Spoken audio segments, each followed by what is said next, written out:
Di Amerika Syarikat dia ada satu kaum. Kaum ini nama dia kaum Amish. Mereka ni menganut agama Kristian aliran yang ganjil sikit, tapi jumlah dia sangat ramai, jutaan orang. Kalau di Amerika tu ada satu negeri tu, orang dia saja. Negeri di Amerika ni besar-besar. Satu-satu negeri pun besar pada Malaysia pun ada lagi. Dia ada 50 negeri. Besar, luas Amerika Syarikat. Jadi di tempat tu ada satu kaum nama dia Amish. Orang Amish ni dia hidup macam orang tahun 1700, 1800. Di tempat dia tak ada kenderaan selain daripada kereta kuda. Di tempat dia tak ada elektrik. Negeri dia besar tu macam Malaysia ni. Tak ada elektrik. Hidup di Amerika sekarang. Bukan kata zaman dulu, sekarang juta-juta orang. Dia ada ladang yang luas-luas. Ladang-ladang dia semua guna haiwan. Dia tak guna sebarang jentera. Hidup depa tu. Maksud dia di rumah mereka ni televisyen tak ada, lampu elektrik tak ada, kenderaan kereta motosikal apa tak ada. Dia ada kereta kuda. Dan mereka boleh hidup sekarang di Amerika Syarikat ramai juta orang. Negeri itu mereka pegang satu negeri. Mereka ni memang semua lah, dia boleh bertahan. Jadi kelebihan hidup cara mereka ni, dia punya tempat tu tak ada pencebaran. Tak ada asap-asap habuk-habuk, tak ada. Satu lagi, gejala sosial pun tak ada. Sebab mereka ni umur 12-13 tahun dia bagi kahwin anak. Cukup ramai. Yang kita di Malaysia ni, bila tak ada teknologi, kita rasa macam susahlah hidup. Ni orang Amish di Amerika Syarikat sekarang ni hidup di Amerika, negara termaju, boleh hidup. Dan mereka ni kalau berlakulah peperangan ke apa kan, terputus bekalan elektrik, kita susah lah. Macam dia di sana terputus bekalan elektrik, tempat dia memang tak ada elektrik, dia tak kisah. Kenderaan orang tak boleh hantar sayur, beras tak boleh jalan, ikan tak boleh naik, tempat dia semua ada, tak ada kenderaan. Itu kelebihan hidup dia. Kaum Amish, dia mereka ni sihat, tempat dia pun tak tercemar, tak ada masalah sosial. Kalau berlaku apa-apa masalah peperangan ke apa ke, dia boleh hidup. Tak ada kacau nak kata bekalan air terpotong ke, tak ada. Bekalan elektrik terpotong, tak ada. Makanan orang sorok ke, tak ada. Juta-juta orang Amish. Tapi takkan kita nak hidup macam orang ni. Sebab tu kita terpaksa terima yang minyak petrol tadi. Sama macam ilmu kalam. Asal-asalnya dulu zaman Rasulullah dia tak ada ilmu yang tersusun yang disebut ilmu kalam. Tapi kemudiannya bila zaman kemudian datang, orang mula berbicara yang bukan-bukan tentang Tuhan. Ilmu kalam dah masuk, orang dah mula persoal. Oleh sebab itu ulama-ulama terpaksa susun ilmu kalam.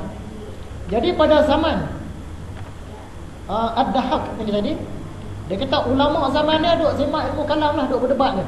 Zaman tu orang bakat berdebat, kemana-mana pun berdebat. Mengakibatkan amal rohani itu dah hilang. Amal jasmani ada lagi, sembahyang Jumaat, sembahyang, keluar zakat, amal rohani itu dah hilang. Sedangkan ulama zaman sebelum itu, mereka fikir tentang amal rohani, cerita tentang warak. Ke mana-mana jumpa pun macam mana nak tingkatkan kewarakan kita, macam mana nak tingkatkan hubungan kita dengan Tuhan. Bila sampai zaman Ad-Dahhak ini tadi, duk lawan ilmu kalam. Dan di antara tanda-tanda ulama akhirat itu ialah tidak ingin kepada kemewahan, makanan, minuman dan pakaian, kecantikan perabot rumah tangga tempat tinggal, tetapi memilih kesederhanaan pada semuanya itu. Serupa keadaannya dengan ulama salaf, diberi Allah kiranya rahmat kepada mereka sekalian. Jadi kalau kita nak tengok ulama ni, ulama akhirat ke ulama dunia, ulama akhirat ni dia tak terpengaruh dengan harta kekayaan dunia. Sekalipun dia ada, dia anak orang kaya, kebetulan dia ada, tapi dia tak terpengaruh. Maksud terpengaruh ni, dia merasai kebesaran harta, kereta, rumah, kolam renang apa semua ni, rasa dalam diri dia. Kebesaran benda tu masuk. Itu maksud kata mau tu tadi, ingin.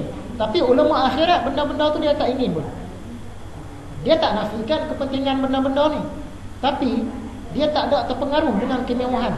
Tak ada terpengaruh dengan nak makan sedap-sedap, nak pakaian hebat-hebat, nak kenderaan yang mahal-mahal, dia tak terpengaruh. Apa yang ada dia pakai. Kalau kebetulan dia memang anak orang kaya, dia pakai lah kaya tu. Bukan maksud dia terpengaruh nakkan benda tu. Itu yang katakan zuhud. Ada orang pula dia hidup miskin, tapi dia tak zuhud. Yang kita nampak orang kaya tak zuhud. Biasanya orang kaya tak zuhud. Tapi rupa-rupanya orang miskin pun ada tak zuhud. Macam mana yang dikatakan orang miskin tak zuhud? Dia sungguh pun dia miskin, tapi dalam hati dia duk main ni benda-benda ni masuk.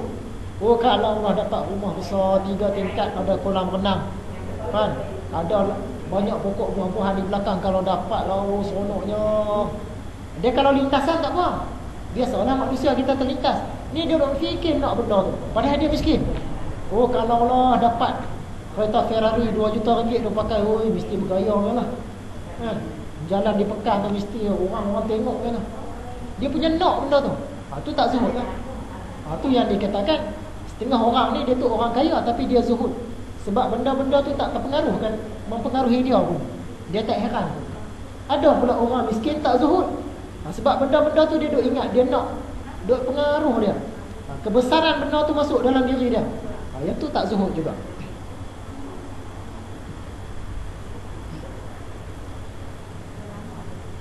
Miskin tapi duk terbayang kalau lah dapat melancong.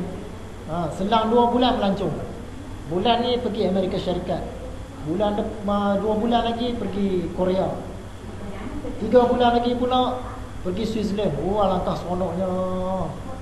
Dia miskin tapi dia berangan-angan macam tu. Bukan lintasan. Lintasan okey, dia duk kira nak pergi.